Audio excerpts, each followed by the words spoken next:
So you're thinking about reading All the Light We Cannot See, huh? But you're not sure if it's worth the time. Yeah, I get that. There are a lot of opinions out there about this one. Exactly. Yes. It seems like some people absolutely loved it, and others, not so much. Yeah, for sure. It can be a bit of a divisive book. So in this deep dive, we're going to help you figure out if All the Light We Cannot See is the right read for you. And we've got a ton of great sources to pull from. Yep. We'll be looking at excerpts from Goodreads reviews. We've got some positive, some negative, even a few mixed ones. Oh, and we also have a really in-depth blog post that goes into some fascinating detail. So basically, if you're on the fence about this book, you've come to the right place. That's right. We'll break it all down for you. And hey, we know your time is precious, so we're going to give you our verdict up front. Yeah, no need to wait till the very end to find out if it's worth the read. So what's the bottom line? Is All the Light We Cannot See worth your time? Okay, so here's the thing. All the Light We Cannot See is beautifully written, but it can be a little slow-paced, and it definitely deals with some heavy emotional themes. I see. So not exactly a light and breezy beach read then. Yeah, probably not the best choice for a quick escape. But if you're looking for something thought-provoking, Yeah? something beautifully written, something that will really stay with you, then you might just fall in love with this book. Okay. That makes sense. I guess it all comes down to what you're looking for as a reader. Exactly. Okay. But gotta be honest with you, sometimes I'm just in the mood for a good page turner. You know, something that's going to grab me from the first page and just not let go. Sure. So if I'm looking for something fast-paced, well, this book just ended up frustrating me. I can see why you'd be worried about that. And honestly, some readers did feel that way. Really? Yeah. A lot of the Goodreads reviewers mentioned finding the first 300 pages a little tedious, Oh, wow. especially the section that takes place in 1944. One reviewer even compared it to eating a decadent chocolate cake. Delicious, but you probably don't want to devour it all at once. Okay, that's a great analogy. Right, so you got to be prepared to savor it. Okay, so it sounds like Doerr's writing style is a big factor here. Everyone seems to be raving about it. But can you give me an example of what makes it so special? I need to be convinced. Oh, absolutely. Even the reviewers who weren't thrilled about the pacing, they couldn't stop talking about Doerr's prose. It's incredibly vivid and evocative, like when he describes trees on slag heaps as skeleton hands shoved up from the underworld. Whoa, okay, that's pretty intense. Right. Or this line where Marie-Laure, the blind French girl, senses the German advance. It reads, as if a great river of machinery is streaming slowly, irrevocably toward her. Wow, okay. Yeah, I can see how his writing would make you want to slow down and really absorb every word. Definitely. He has a way of painting such a strong picture with his words. Okay, but what about the structure of the book? Did the way the story is told affect how people reacted to it? Oh, for sure. That was another point of contention in the reviews. Okay, how so? Well, Doerr uses dual timelines and short chapters, alternating between Marie-Laure's perspective and Werner's perspective. Now, some readers loved this. They felt like it added depth and kept the story moving. But others found it confusing. Yeah, I could see how that might be jarring, especially if you're trying to get immersed in the story. Exactly. Yeah. Reviewers like Marie-Laure Pink and Luke, they all mentioned that they had trouble fully getting into the story because of the way it was structured. Interesting. Okay, so mixed reactions there. Yeah. Can you remind me again about Marie-Laure and what her journey is like in the book? Of course. So Marie-Laure is a blind French girl living in Paris with her father, who works at the Museum of Natural History. Okay. Now, when she's 12 years old, the Nazis occupy Paris, and she and her father are forced to flee to a walled city called Saint-Malo. Okay. And they're carrying something with them that may or may not be the museum's most valuable jewel. Oh, wow. So there's a little bit of mystery right from the start. Yeah, definitely. And Marie-Laure is just incredibly resilient and resourceful. You know, she's had to learn to navigate the world without sight. Yeah, that must take an incredible amount of strength. Oh, absolutely. There's even this great scene where she uses a miniature model of Paris that her father built to actually find her way around. Wow, that's amazing. It's really powerful. Okay, and what about Werner? What's his story? So Werner is a German orphan who has a knack for radios, and he ends up getting swept up in the Hitler Youth. Oh, Yeah, he's sent to this brutal academy where he becomes an expert in radio technology, but at the same time, he's being exposed to the horrors of the Nazi regime. Oh, wow. So he's kind of caught in the middle of this whole thing. Exactly, and Yeah, he's that's constantly wrestling with this internal conflict. I see. You know, his fascination with technology is warring with his growing awareness of the Nazis' cruelty. That sounds like a really fascinating internal struggle. It is, and it comes through really strongly in the letters that he receives from his sister. Oh, interesting. So the family relationships play a big role in his story. Yeah, definitely. Several reviewers actually mentioned that, like Jim, he found Werner's struggle really captivating. Okay, so we have a blind French girl fleeing the Nazis Hmm. and a German orphan grappling with his conscience. That's a pretty interesting pairing. It is. It makes for a really complex and nuanced story. But do we actually connect with these characters? Like, do we care about what happens to them? That's the million-dollar question, right? And to be honest, the reviews are a bit mixed on that. Oh, really? Yeah, some readers were completely drawn in by Marie-Laure's resilience and Werner's moral struggles, but others found them a bit flat or even a little too perfect. Okay, so the characters might not be for everyone. It seems that way. Okay, well, what about the plot itself? Is it more than just your typical war story? Well, it's definitely more character-driven than action-packed. Okay. The main plot revolves around this mysterious jewel that Marie-Laure's father is protecting. And then there's this Nazi officer who's relentlessly hunting for it. Oh, so there's a bit of a cat-mouse chase going on. Yeah, exactly. One reviewer actually compared it to Titanic meets World War II. Okay, so there's definitely some intrigue and suspense woven into the story. Absolutely. Yeah. But I'm guessing the ending could be a make-or-break factor for some readers. Yeah, for sure. Yeah. What did the reviewers have to say about that? Well, that's another thing that really divided readers. How so? Some found the ending bittersweet and haunting, like Cindy. She admitted it brought her to tears. Oh, wow. But others felt like the slow pace just dragged on, and that the explanations were a little too fanciful. Okay, so mixed reactions again. It seems like this book really evokes a lot of strong feelings in people. It definitely does. Okay, so we've got stunning writing, complex characters, a hint of mystery, but also a controversial ending. Yeah, it's quite a mix. How does All the Light We Cannot See stack up against other World War II books that I might have read? I'm thinking of things like The Book Thief or All Quiet on the Western Front. That's a great question. And a lot of the Goodreads reviewers brought up those comparisons. Okay. They also mentioned The Winds of War, The Caine Mutiny, and The Sympathizer. A lot of great books in that list. Right. And what seems to set Doerr's book apart is its really intense focus on the impact of war on regular people, Okay. their ability to overcome, and their capacity for both good and evil. So it's not just about the big historical events. Not at all. It's about the human stories within those events. Exactly. Okay, I'm starting to get a clearer picture of this book, but I'm still a little on the fence. Should I read it or skip it? All right, let's recap.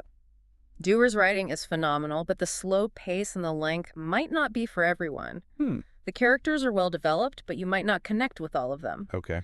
And it's a moving story, but with an ending that some found powerful and others found frustrating. It really seems like it all comes down to personal preference with this one. Yeah, pretty much. Okay, but before we move on, there's one thing that keeps popping up in all of these reviews. Yeah. What's that? It's this emphasis on light and seeing versus not seeing. Can you unpack that a bit? Yes. That is a fascinating aspect of the book. Okay, so what's the deal with that? Well, Doerr uses this motif throughout the book, both literally and metaphorically. You see it in Marie-Laure's blindness, in Werner's work with radios, and even in the way he describes the light during the bombings. So it's like this recurring theme that's woven into the fabric of the story? It is. It's very intentional. Okay, that's interesting. Right. But what does it all mean? Like, how does this theme of light and seeing connect to the characters' journeys and the overall message of the book? Now, that is a great question. I know, right? One that we'll have to dive into in our next part. Oh, man. All right, so we're leaving everyone on a bit of a cliffhanger. I guess we are. Well, we've got to give people reason to come back for more, right? That's right. We'll see you in part 2. So we left off with that idea of light and seeing and not seeing and how that plays out in the book. Right, feels like a pretty important theme. It really is. And it's something that Doerr weaves throughout the whole story. Okay, so how does it all tie together? Well, think about how Marie-Laure, despite being blind, she actually experiences the world in such a vivid way. Yeah, that's true. It's like she sees things that other people miss. Exactly. And then there's Werner, who's so drawn to this invisible world of radio waves. Right, like he's tuning into something that most people can't even perceive. Exactly. It's almost as if he's seeing things that are beyond our normal comprehension. So they're both kind of pushing the boundaries of what it means to see. Yeah, I think that's a really interesting way to put it. And that idea ties into this bigger theme of finding hope and meaning in the middle of all the chaos and destruction of war. Okay, so it's not just about physical sight. It's about a deeper kind of perception. Exactly. It's about finding light in the darkest of times. Okay, I'm starting to see how this all connects. Now, you mentioned earlier that the book balances these individual journeys with the larger forces at play. Right, you have the Nazis, the resistance, the bombings, all these things happening on a grand scale. Yeah, and it's interesting how Doerr manages to capture both the intimacy of the personal stories and the vastness of the historical events. He does a really remarkable job of weaving those two threads together. And within all of that chaos, he still manages to highlight these small acts of kindness, resilience, and human connection. Yeah, like that whole thing with Madame Manak and the Old Ladies Resistance Club. Oh, yes. They were It's amazing. incredible how they found ways to resist and to help others, even in the smallest ways. Their courage is just so inspiring, and it really highlights how even seemingly ordinary people can make a difference in extraordinary times. It's a good reminder that we all have the power to make a difference. Absolutely. Now, speaking of ordinary people, did any of the reviews mention how the book portrays everyday life during the war? Like, what was it actually like for people living under Nazi occupation? Yeah, I'm curious about that too. Like, how did people cope with all the fear and uncertainty? Well, a lot of the reviewers highlighted how Doerr really captures that sense of daily life amidst all the turmoil. Okay, can you give me an example? Yeah, remember that quote from Claude, the character in Saint Malo? Hmm. He talks about how he admires the German soldiers' competence and manners. Right. And how they always seem to be going somewhere and never doubt that it's the right place to be going. Exactly. Yeah. It's chilling, isn't it? It is. It's like he's been seduced by their confidence, even though it's based on something so horrific. Right, and it's a reminder that morality isn't always black and white, especially during wartime. Yeah, people make compromises. They do what they have to do to survive. Exactly.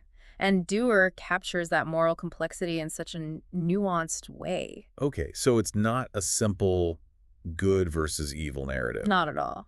It's about the gray areas, the Right. difficult choices that people have to make. And that makes the characters even more interesting, even if some readers find their choices frustrating. Right, like Werner. I can see how some readers might struggle with his decisions, even though he's clearly conflicted. Yeah, he's a complicated character for sure. And it's interesting how the book kind of forces us to confront this idea of a likable Nazi. That is a challenge, isn't it? It is, and it's something that not all readers might be comfortable with. But I think that's what makes Doerr's portrayal so thought-provoking. Okay, so Because he forces us to confront this uncomfortable truth that even people who do terrible things can have moments of humanity, doubt, and regret. it's like he's saying that no one is all good or all bad. Exactly. And he doesn't let us off the hook with easy answers. It reminds me of that reviewer who compared the book to Hiroshima Mon Amour and that whole lovable Nazi trope. Oh, yeah, that's a great comparison. And it speaks to the book's ability to really challenge our assumptions and make us think critically about history and human nature. So it's not just about the past, it's about asking ourselves tough questions about the present as well. Exactly. It's about complicity, responsibility, and the complexities of good and evil. Which is what great literature should do, right? Make us think, question, and see the world in new ways. Absolutely. And I think that's ultimately why All the Light We Cannot See has resonated with so many readers. It's not just a story, it's an experience. It is. Mm. And it's a beautifully written, thought-provoking experience that stays with you long after you finish the last page. You know, you mentioned earlier that some readers found the ending a bit too fanciful. Right. But now I'm wondering if maybe that's intentional. Like, if Doerr is playing with those ideas of light and darkness and seeing and not seeing right up to the very end. Oh, I think you're definitely on to something there. He leaves us with this sense of ambiguity, of possibility, and perhaps even a touch of magical realism. Like that line about invisible lines trembling in our wake, outlining our trajectories through life. That's the one. It's so beautiful, but also a bit unsettling. Exactly. It makes you think about all those unseen connections we have with others and how those connections continue to ripple outward even after we're gone. It's like he's suggesting that there's this whole other layer of reality that we can't perceive with our physical senses. Right. And that maybe that's where the true light lies. Meaning the hope, the connection. Exactly. It's a really profound idea. It makes you want to go back and reread the book, paying attention to all those subtle details and connections. It does. Every time I revisit All the Light We Cannot See, I discover something new, something I missed before. So not a one-time read. Not at all. It's an experience that unfolds over time. Offering new insights with each encounter. Precisely. And that's one of the hallmarks of a truly great book, wouldn't you say? Absolutely. Now, as we wrap up this deep dive, I'm curious what stands out to you most about All the Light We Cannot See. What are you taking away from all these different perspectives and insights? That's a great question. Hmm, that is a great question. I think for me, it's that idea of finding light in the darkness. Yeah, That even in the midst of all that suffering and loss, there's still beauty and hope to be found. right. And it's not always easy to see. Definitely not. But it's there if you know where to look. It reminds me of that line from the book, open your eyes and see what you can with them before they close forever. Oh, that's a good one. It's like a call to action, isn't it? It is. It's a reminder to really appreciate the world around us and to find those moments of light, even in the darkest of times. And speaking of finding light, have you seen the Netflix adaptation yet? Oh, man. You know, everyone keeps asking me that I haven't had a chance to check it out yet. What did you think? Did it live up to the book? Well, adapting a book as complex as this one is always tricky. Yeah. For sure. But honestly, I was pretty impressed. They did a really nice job. Really? Yeah, the casting is fantastic, especially Hugh Laurie as Etienne Marie-Laure's great uncle. Oh, that's perfect casting. I can totally see him in that role. He's brilliant. And the young actors who play Marie-Laure and Werner are incredible, too. They really capture the essence of those characters. Oh, so they didn't totally butcher it. I've seen some pretty bad book-to-screen adaptations. No, this one is definitely not a butchering. They had to make some changes, of course, to condense things and make it work for the screen, Sure. but I think they really captured the spirit of the book. It's good to hear. What about the visuals? Were they able to create that same sense of beauty and wonder that Doerr's writing evokes? Oh, absolutely. The cinematography is stunning, especially the scenes in Saint-Malo. You really get a sense of the walled city, the way the light plays on the buildings, the vastness of the sea. Okay, you've convinced me. I'm adding it to my watch list. I think you'll enjoy it. It's obviously a different experience than reading the book, Right. but it's a really powerful and moving interpretation. It's amazing to think about the impact this book has had.